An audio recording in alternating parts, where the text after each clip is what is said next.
ತಂದೆಯ ಶಾಪ ಸತ್ಯವಾಯಿತು.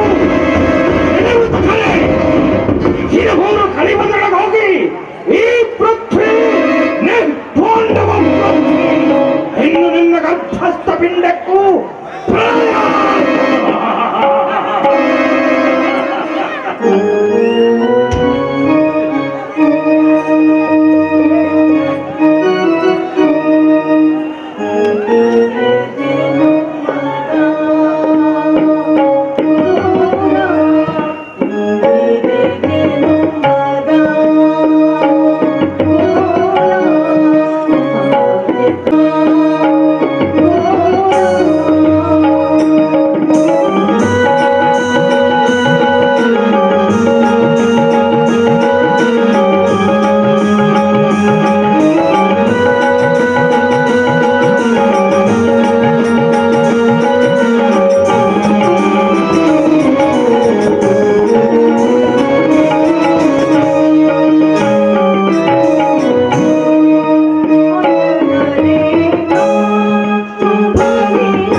ಬಾಂಧಡದಿಂದ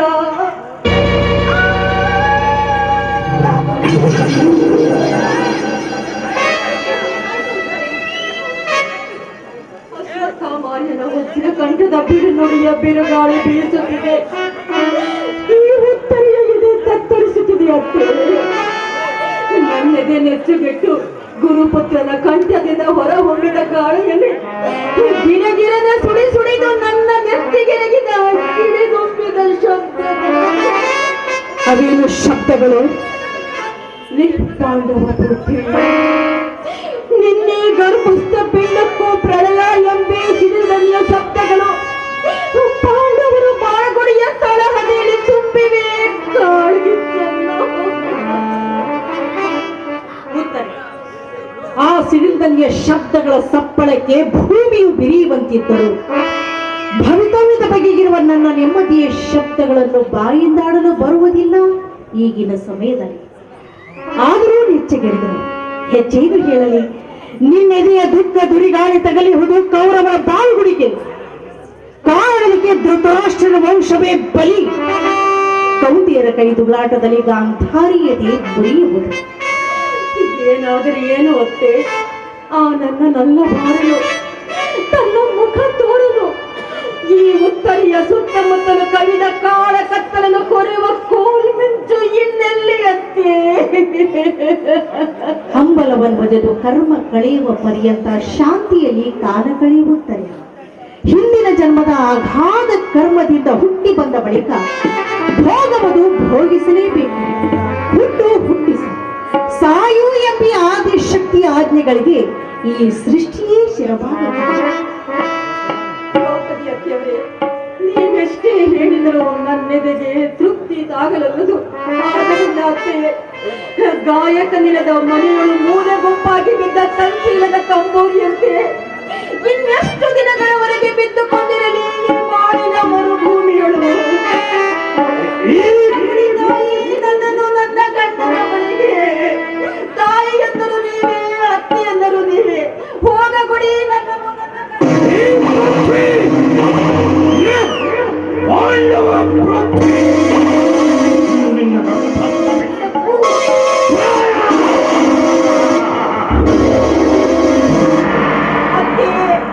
ಕೇಳಿದಿರಾ ಅಶ್ವತ್ಥಾಮನ ಕಂಠದ ಕಠೋರ ಶಬ್ದಗಳನ್ನು?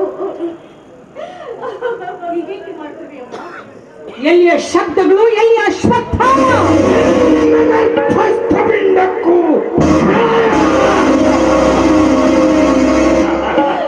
ಕೇಳಲಾರೆ, ಕೇಳಲಾರೆ, ನಾನೇ ಲೋಕದಲ್ಲಿ ಇರಲಾರೆ.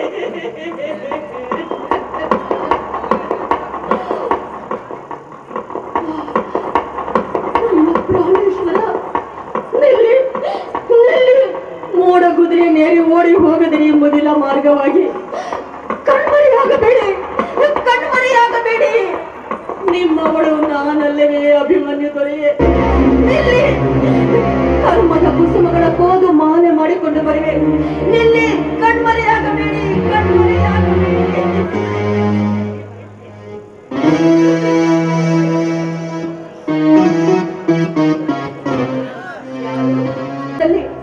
ಅಭಿಮನ್ಯುವನ್ನು ಕೊಳ್ಳಿರಿಸಿ ಪೂಜೆ ಕಟ್ಟುತ್ತಿರುವ ದೇವ ಕನ್ನಿಕೆಯರು. ಕಂಕಭಟ್ಟರೆ, ಬಾರಿಸಿರಿ ಗಂಟೆಗಳು, ಲಾಡಿಸಿರಿ ಜಾಗಕ್ಕೆ.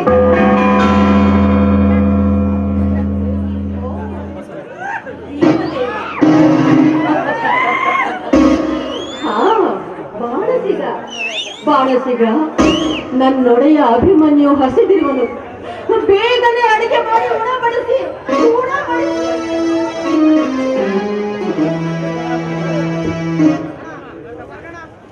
ಓ ವಾಯುಸುತ, ಓ ಅಗ್ನಿಪುತ್ರಿ, ಕೇವಲ ನಿಮ್ಮ ಪ್ರತಿಜ್ಞೆಗಳ ಪರಿಣಾಮವಾಗಿ ಒತ್ತಿ ಉರಿಯುತ್ತಿರುವ ರಣಯಜ್ಞ ಕುಂಡದಲ್ಲಿ ಪ್ರಾಣಾಹುತಿಯನ್ನು ಹಾಕಿದ ಅಭಿಮನ್ಯುವಿನ ಬಲಿ ರಕ್ತದಲ್ಲಿ ಮುಳುಗೆದ್ದು ದುಃಖದ ಗಿಷ್ಟಿಯನ್ನು ತನ್ನೆದೆಯೊಳಗಿಟ್ಟುಕೊಂಡ ಬೆಮಗೊಂಡ ಉತ್ತರೆ ತನ್ನ ಕಣ್ಣೊಳಲಿರಿದ ಬೆಸರದ ಬಣ್ಣವ ಬರೆದಳು ಪಾಂಡವರ ಬಾಲಿನ ಇತಿಹಾಸಕ್ಕೆ.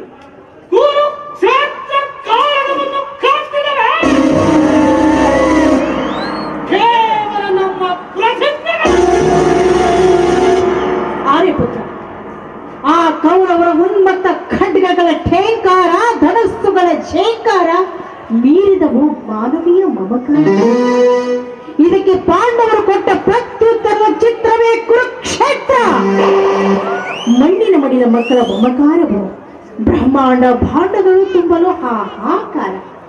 ಆಗ ಓಂಕಾರದಿಂದ ಚಿಮ್ಮಿ ಬಂದ ದೈವಿ ಶಕ್ತಿ ಬಲ್ಲಿದರ ಬಲಗೊಂಡು ಅಮಂಗಲ ಅಲಿಯಲಿಕೆ ಮಾಡಿದ ಪ್ರತಿಜ್ಞೆಗಳ ಪರಿಣಾಮವಾಗಿ ವಿಪ್ಲವದ ರಕ್ತದ ಹನಿ ಹರಿದು ಬಂದುದಕ್ಕೆ ಅವರು ದೋಷಿಗಳಲ್ಲ ವಿಶ್ವದ ದಿವ್ಯ ದೃಷ್ಟಿಯಲ್ಲಿ. ಆದರೆ ಏನಾಯ್ತು ದ್ರುಪದಜೆ? ನಮ್ಮವರ ನೆತ್ತರೋ ಕೈ ಚೆಲ್ಲಿದ ಶ್ರೇಣ ಪಿಸಾಚಿ ಹುಚ್ಚೆತ್ತು ತಲೆಗೆಲ್ಲಿ ಕುಣಿಯುತ್ತಿದೆ ಭಾರತೀಯ ರಾಜಾಂಗಣದಲ್ಲಿ. ಕರಾಳ ಛಾಯೆ ಚೆಲ್ಲಿ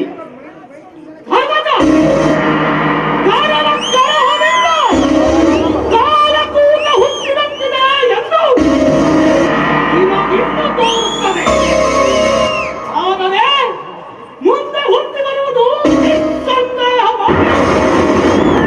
ಅವರ ಶಾಂತಿಯ ಅಮೃತ.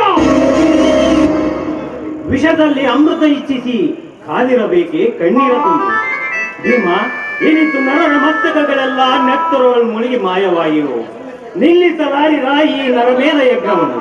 ಕಟ್ಟ ಕಡೆಗೆ ಸತ್ತವರಿಗಾಗಿ ಹತ್ತು ಹತ್ತು ಬಾಡಿ ಬತ್ತಿದ ಮುಖಗಳು ನೋಡಿಯಾದರೂ ತಡೆಯಲಾರಿರ ಈ ನಿಮ್ಮ ಕೊಲೆಯ ಕೈಯ. ಇದು ಇದು ಇದುವೆಯೇ ಭೂತನೆಯ ಭೂತದ ವಾಣಿ.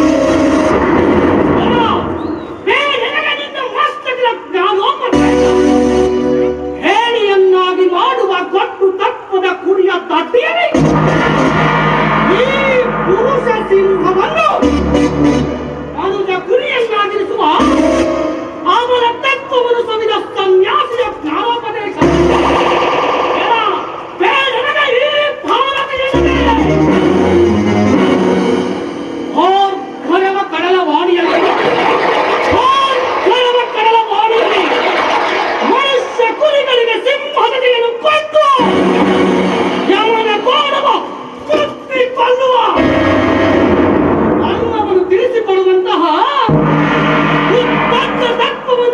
ಪ್ರಚಂಡ ಪ್ರವಾದಿಯ ಪ್ರವಾದನೆ ಏಕೆಂದರೆ ಈ ಭಾರತೀಯನಿಗೆ ಧರ್ಮಜ, ನಮ್ಮೆಲ್ಲರ ಸ್ವಾತಂತ್ರ್ಯದೊಳಗೆ ಭಾರತೀಯ ಸ್ವಾತಂತ್ರ್ಯ. ಭೀಮದೇವರ ನುಡಿ ಈ ಭಾರತೀಯ ನುಡಿ. ಧರ್ಮಾವತಾರ, ಕೌರವರು ಕೊಟ್ಟ ಕೋಟೆಲೆಗೆ ನಾಡಿನ ನಗೆಬಾಡಿತು. ಆ ಕೌರವರ ಕುಟೀಲ ನೀತಿ ದೇಶದವ ತಂದಿಟ್ಟಿತ್ತು ದುರ್ಗತಿ. ಮನುಷ್ಯತ್ವವನ್ನು ಮಣ್ಣುಗೂಡಿಸಿಕೊಂಡಿರುವ ಮಾನವನಿದೆಯಲ್ಲಿ ಮಸಣ ಮಾಡಿತು ಕದನ ಕುತೂಹಲದ ಕೀಳ ಬಾಳು. ಸಮಸ್ತ ಮನುಷ್ಯ ಕುಲಕ್ಕೆ ದಿಕ್ಕು ತಪ್ಪಿಸಿದರ ಭೇದ ಕಲಾ ಪಂಡಿತ ಶಕುನಿ.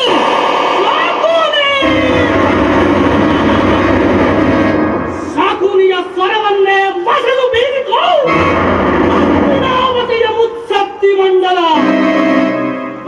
ಅದಕ್ಕೆ ತಾಳ ಹಾಕಿತು ಆ ಕೌರವನ ಪರಿವಾರ. ದೇವತೆಗಳ ಅಮಂಗಳಕ್ಕೆ ನಡೆಯಿತು ನಾಡಿನ ಕಂಪನವ ತಾಳಿ ಹೊಳೆಯಲ್ಲಿ ತೇಲಿ. ಹೊರಹೊಳಪಿನ ಬಂಗಾರ ಬಣ್ಣದ ಕೌರವ ನಾಳ್ವಿಕೆಯ ಕರಿಹಾವ ಹೆಡೆಯೆತ್ತಿ ಮುದ್ದಿಸುತ್ತ ಸಮಸ್ತ ಮಾನವ ಕುಲವನ್ನೆಲ್ಲ ಹೊಲ್ಲಲೆಣಿಸುತ್ತಿರುವಾಗ ಧೃತರಾಷ್ಟ್ರನ ಪುಣ್ಯದ ಬುದ್ಧಿ ತಡೆಯುತ್ತಿತ್ತು.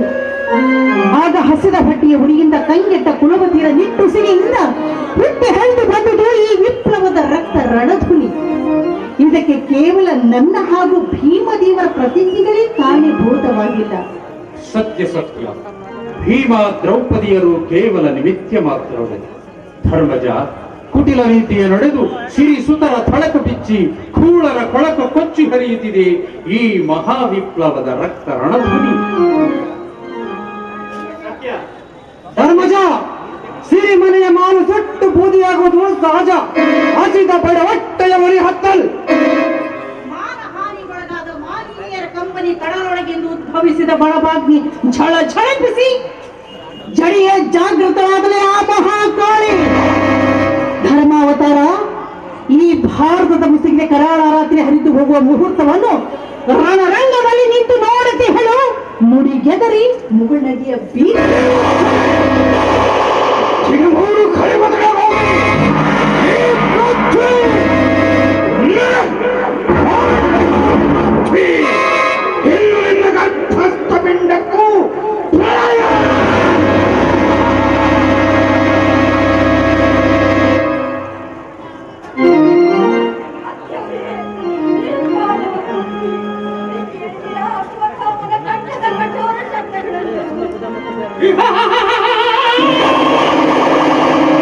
ಪಾಂಡವ ಪೃಥ್ವಿ ಬಲಗೇರಿನ ಶೋಕನಾಮೇಶದಲ್ಲಿ ಪಾಂಡವ ಪೃಥ್ವಿ ಎಂದು ಪ್ರವಹಿಸುತ್ತಿರುವ ಆ ಮೈಮುಖದ ಮಗನಾದ ಅಶ್ವತ್ಥಾಮನ ಕರ್ಮ ಬಂದು ತಡೆ ಭೀಮ, ತಡೆ ತಡೆ. ಅಶ್ವತ್ಥಾಮನವ ಶಿವನವತಾರ ಜನಿಸಿದನು.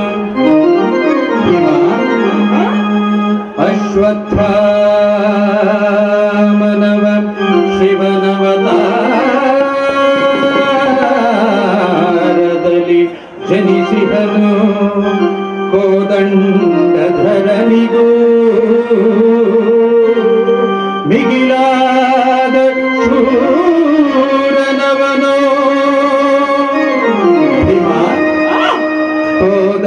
ಕೋದಂಡಧರನಿಗೂ ಮಿಗಿಲಾದ ಶೂರನವನೋ. ರಣಕಲಾಧುರೀಣ ಭೀಕರ ಭೀಭತ್ಸ ಭಯಂಕರನೋ.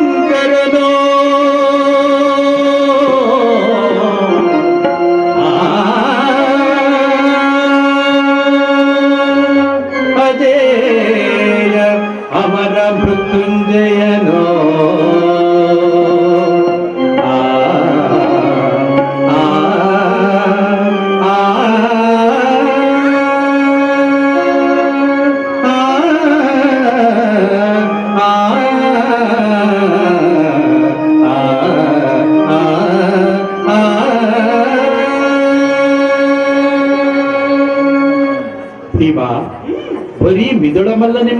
ಅಲ್ಲ, ಕದನ ಕಲೆಯಬಲ್ಲ ಆ ಅಶ್ವತ್ಥಾಮ ಆಹಹ ಅಪ್ರತಿಮ ಬಲ್ಲ ಈ ಲೋಕಕ್ಕೆಲ್ಲ.